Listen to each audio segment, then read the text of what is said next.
Oh, hello. My name is Mara and welcome to Books Like Whoa.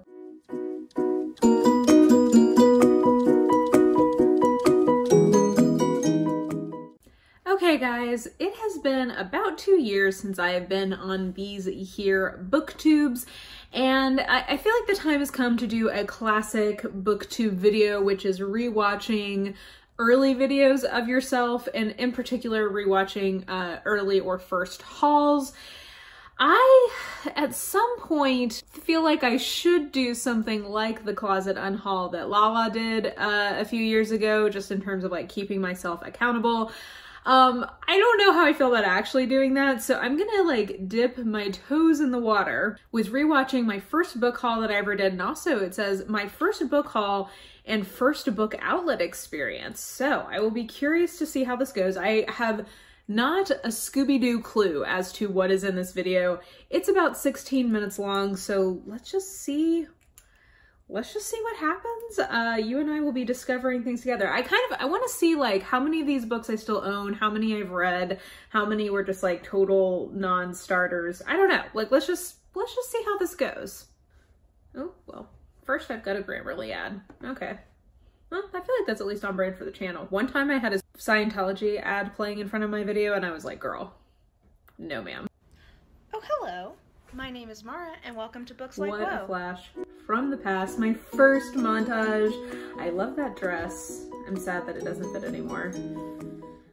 So today is a big day because today I am bringing to you my first girl. Yay! Your and eye makeup is my beat. First book haul. This is actually my first experience with. Gotta be one of the best wings and eyelash combos I've. Oh nope, I see it's a little wonky, but it looks pretty good overall. Be as amazing as everyone said it was, that it couldn't possibly be that cheap with new books, and yeah, it turns out it is that cheap, and this is going to be a problem.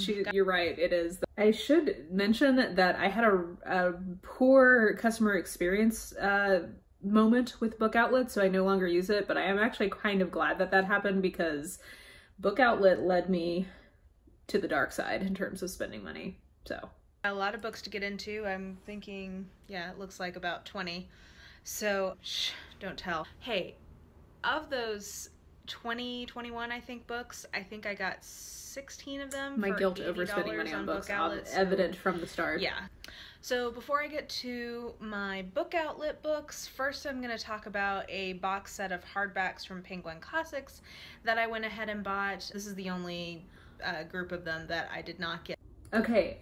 I am pretty sure, this actually really surprises me because I thought I started collecting my Penguin cloth bounds before BookTube, but apparently not, because that is the first set of Penguin cloth bound classics I ever bought is in this first haul. Wow. You didn't even know. You didn't even know the journey you're about to go on. Set of Brontes, yay! So I went ahead and got this box set because I love the Brontes. So I've got Jane Eyre, yay. This is Wuthering Heights from Emily Bronte. Villette. Last but not least, which I'm hoping I'm finally going to read this year. Okay, I have to just mention that I don't know how evident this is to other people, but I can tell that I'm still really uncomfortable with being in front of the camera. So anyway, just, I don't know if other people notice that, but I can feel that my energy is a little bit off and I'm not totally comfortable talking directly to you. So anyway, but oh my gosh, I'm so fascinated that I got to see my first Penguin clothbound classic moment. But now that I have a beautiful kind of like luxe copy, I'm hoping that that will inspire me to read it. So you would think. Those are the only books that are in this. So first up from Book Outlet, I have Heidi by Johannes Spyri.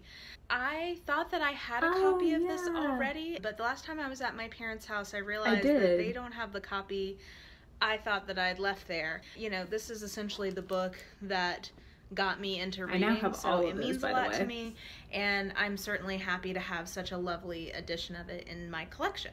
Next up, I've got Wanted, Wild Thing from Jessica Sims, which I have since read. Okay, so in terms of checking in on if I have read these books, so far I definitely collect those Penguins. So that's 4 books money well spent, because that's a collection.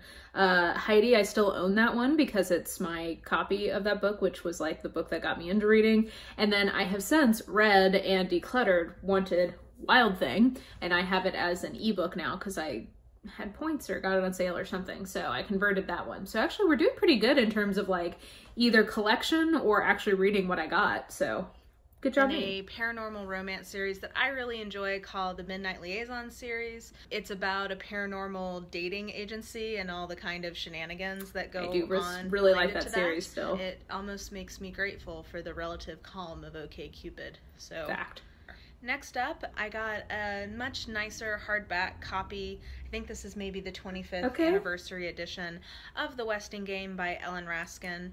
Yeah, so this is another one where I still have that book, and that was for collection. So actually, so far this haul is going really well. I don't know. I'm actually kind of surprised. I was expecting when watching this, there would be a lot of books that I like just got for fun because it was on Book Outlet and haven't read. But yeah, no, that's a book that I loved as a kid, and yeah, I got a nice copy that I still have to this day. Next up, I have Christina Lauren's Beautiful Secret. Okay. Another romance novel that I really like and have to this day. Like, that's the copy that I have. So I had already read it at the time I bought it because Christina Lauren ebooks like never go on sale, and that's why I got it, which I'm sure is what I'm about to say. But I'm genuinely super shocked, guys. I thought this was going to be much more of a shit show. Maybe, I mean, we're only a quarter of the way in, so maybe it'll get worse, but so far so good. Now, this is normally the type of book that I would prefer to have in ebook form, again, like that one I was talking about earlier, but because these ebooks never go on sale, I thought for $3 with a nice big copy of it, that seemed like a good solution for me having this in my collection. Okay, so this is one that I read and then unhauled shortly thereafter, but I did read this. So I am batting 1,000, I think, either in terms of collection or something that I read and did something with. I am shocked right now. But yeah, okay, so yeah, I read and unhauled this one. I didn't really like it that much. I really like I really like Rob Bell as a thinker, but I do struggle with his writing style. It's a tough pitch for me, but Bell is a pretty controversial figure. I tend to really like a lot of his ideas and him as a speaker. I find his writing, however, borderline insufferable. Haven't changed my opinion. My last attempt to see if I can enjoy reading a Rob Bell book. And it was not successful. I still hated his writing style, so good job past me giving it one more try, but I'm never going to read another Rob Bell book because I hate his prose style. Next, we have The Buried Giant by Kazuo Ishiguro. Okay. So I didn't realize that was in my first Book Outlet haul. So I have now read The Buried Giant by Kazuo Ishiguro as of recently. I DNF'd it and I haven't taken it to the used bookstore yet, but it is in the pile to go. So again, another one that I have read. Like, we're literally the only book in here I've not read was the Tenant of Wildfell haul, which is on my plan to read for this year, so. Almost bought this in hardback when it first came out. I'm very glad I did not. I was in grad school, and I said, Self, you cannot afford a hardback edition of a book that you are not 100% sure you're going to read right now. And you didn't like it, so that would have been a real waste of money. And I did. I restrained myself. I did not buy it. And look, it all is coming together. 2 years later, when I do have time to read it, here we have a brand new hardback edition at a much, much cheaper price at a time where I have that money to spend it. Next up, we have God's Battalions, The Case for the Crusades by Rodney Stark. I picked this up because I'd already read this at the time. I think I probably mostly got that because I was excited that I recognized it and it was a hardcover. It was an interesting argument about the Crusades.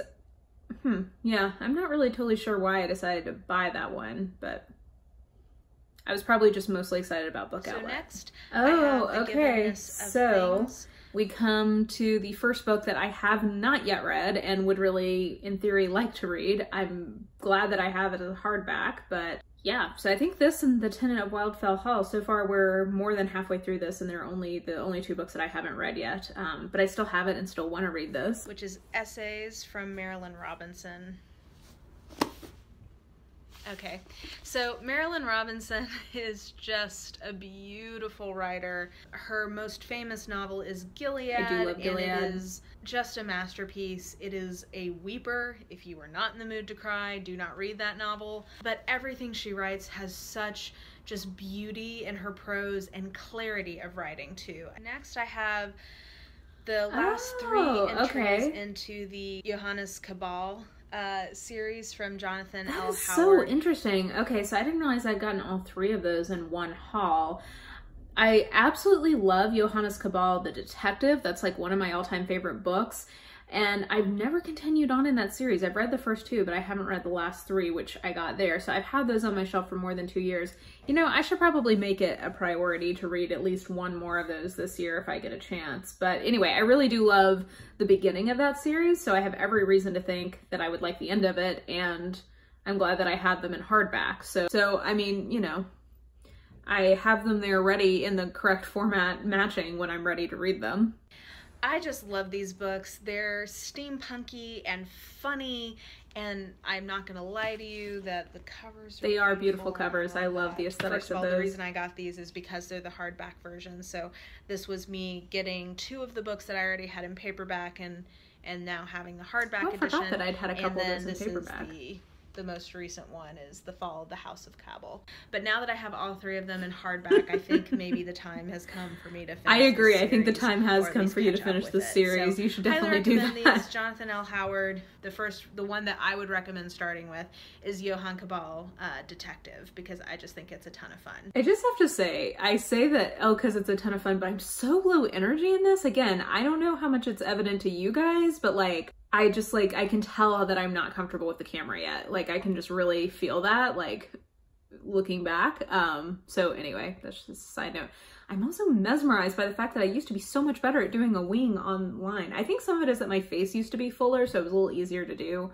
Okay, next is Stephen Millhauser's Voices in the Night. And I still have not read this, and I really want to. So I guess that makes 6 books so far out of these that I have not yet read. And I still own this, though. I haven't unhauled it. I still have it, and I still want to read it. It's a short story collection from Stephen Millhauser, and I just really enjoy his short stories, basically. I have one other collection, which I haven't read because I think I've been waiting for... Oh, yeah, because I have We Others, which is another Stephen Millhauser collection, and I've read neither of these 2. I really should just pick one to know if I want to read the other one. Like, I should make that a priority. So next I have beautiful. Radiance by Catherynne. Oh my gosh, okay. I didn't realize that was in this. So I'm actually buddy reading this month with Leanna from Leanna's library. So I cannot believe that was in that first haul. That's wild. Like just finding the things that were in this first haul is kind of crazy to me, and seeing how long they've been on my shelf. I don't know. I had no memory of what was in here. So yeah, anyway, I still do really want to read that, and I am going to read that this month with Leanna. So stay tuned. Something from her, because I've heard that what is it called? The girl who circumnavigated the globe in a ship of her own making. I think that's what that Something like is that. called. I did read my first Valente earlier this year, which was space opera, which I absolutely hated. So here's hoping this one goes better.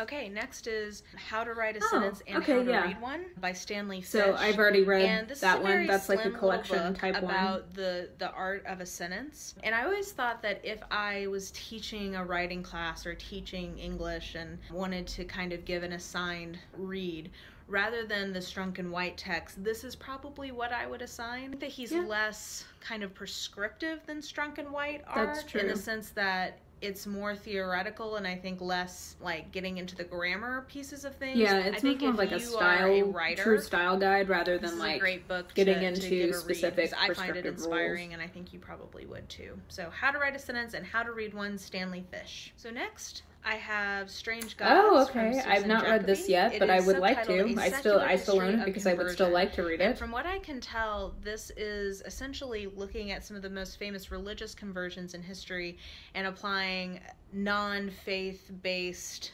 interpretations to those conversions. So getting into like the historical, I'm still really in the thick of deconstructing my faith at this point, so this is kind of a bold choice for me, to be totally honest. And finally, I have Charlotte Bronte, A Fiery Heart by Claire Harmon. I remember when this book came out, trying to get it from the library and there just being a big ass. I still haven't read this book, and I would still like to read it. I still own it. I've done a lot of reading and thinking about Charlotte Bronte, and I'm very excited to read the biography of her that was released. I think it was on the 200th anniversary of her birth. And that's everything. So that was quite a book haul, and my first one, so that's exciting to have crossed this booktube milestone. I feel like I just earned a merit badge or something. Okay, yes. Pretty good haul there. I have to tell you, I just noticed that there are 2 downvotes on this, that I have 17 likes and 2 thumbs down, which is so funny. And I have to think that that's probably somebody coming back through and watching my content later on, because I just didn't have enough views at the time. But like, what a hilarious thing to thumbs down. Anyway, sorry. Sometimes a lot. Like, I've acquired a few people that like just as soon as a video of mine goes up, they thumbs it down, and like just the fact that somebody has that much energy in their day, like that's kind of amazing to me. So they must have made their way all the way back here. Let's regroup on what we watched. Okay, so I counted that I had 21 books, and of those 21 books, 7 books were either not a part of a collection or I have not yet read. So a third of them, only a third of them, have I not yet read, and of those 7, I've got a definitive like plan to read one of them. Actually, by the time this video goes up, I bet I probably will have. So let's call it like 25% to a third of these were the only ones that I haven't yet gotten to. And all of the ones that are in there, I haven't unhauled because I still want to read them. So like, I have to say, I am very surprised. I was expecting, because it was my first book outlet experience, that it was going to be a lot of me just going like, ooh, like shiny new books that are so cheap, I should just get, you know, whatever. And a couple of those probably I wouldn't have picked up if they hadn't been so cheap on Book Outlet. But in general, those were like all books that I really wanted to read, and still do if I haven't read them yet. So I don't know, I'm actually like shocked by the quality of it. Like I was saying throughout, I'm also definitely in watching that. I mean, it's not fully cringe to me. I was definitely still agreeing with a lot of the things that 2 years ago me was saying. But I will say that I think I could definitely feel my dis-ease in front of the camera, or like talking to myself basically out loud. That's pretty much what filming is you sit here and I am talking to myself. There's nobody here right now, just me, but I'm imagining that I'm talking to you guys, and you have to kind of get in a mindset where you're used to that and comfortable with it, and definitely could tell that I wasn't quite there yet. But yeah, okay, so I'm actually pleasantly surprised by the results of that. I'm also like super envious of 2 years ago me's eyeliner game, because that has definitely gone downhill for me. And it kind of makes me want to grow my hair back out. I was like, oh yeah, my hair looks really nice when it's that length, but I don't think I'm going to do that anytime soon. So those are my main takeaways. A little not as exciting as I thought it might be. This also makes me feel like it probably, I don't think that doing kind of a closet unhaul style series like Lala did, I'm not sure how fruitful that would really be, to be totally honest with you, after watching this, because it seems like, I don't know, I do a pretty good job of unhauling, and I think part of why she did that was that when she first started BookTube, she was buying a lot of things. She just didn't even really know her own taste fully yet as an adult reader, and so I think she was sort of just buying a lot of things and not really necessarily having a strong point of view. Whereas, I definitely am an adult reader and was an adult reader when I started getting into BookTube. I'm sure that if I went back and watched some of those early hauls, there would definitely be some books in there that were sort of like bought because of the hype type thing. Like, I'm sure that there would be at least a little bit of that. But in general, I don't know that this would be that useful to me, because I think I'm doing a pretty good job managing my TBR these days. So anyway, that's okay. So I don't know that I have a super interesting conclusion from this, other than to say, like, I feel like I've come a long way. I definitely got over my guilt about spending money on books, because I definitely still had that back then. I was definitely lingering in that from grad school, where I was very locked down and like, I do not spend money on new books. Like, I go to the used bookstore or I buy books for school. And I was still getting kind of out of that mindset. So I definitely don't have that problem anymore. I definitely buy plenty of books, and yeah, anyway, so that was just a little blast from the past. I hope you guys enjoyed it. It was kind of weird / fun seeing myself back then compared to now. And good job, past me, like being brave, putting yourself out there. That was, I think, my 7th video I ever posted, so there you go. But yeah, I'm rambling at this point. So the question I'll leave you guys with is, do you have a book that has been on your TBR for a long time that is like haunting you, that you bought or hauled or whatever at some point and you're just like, I have to get to this, it's been far too long? So let me know that in the comments. And I think besides that, if you enjoyed this video, please like, subscribe, follow me on the social medias if you are so inclined. I have all that information listed in the description box below. And I think that that will do it. Hope you're having a super lovely day, and I will just talk to you soon. Bye!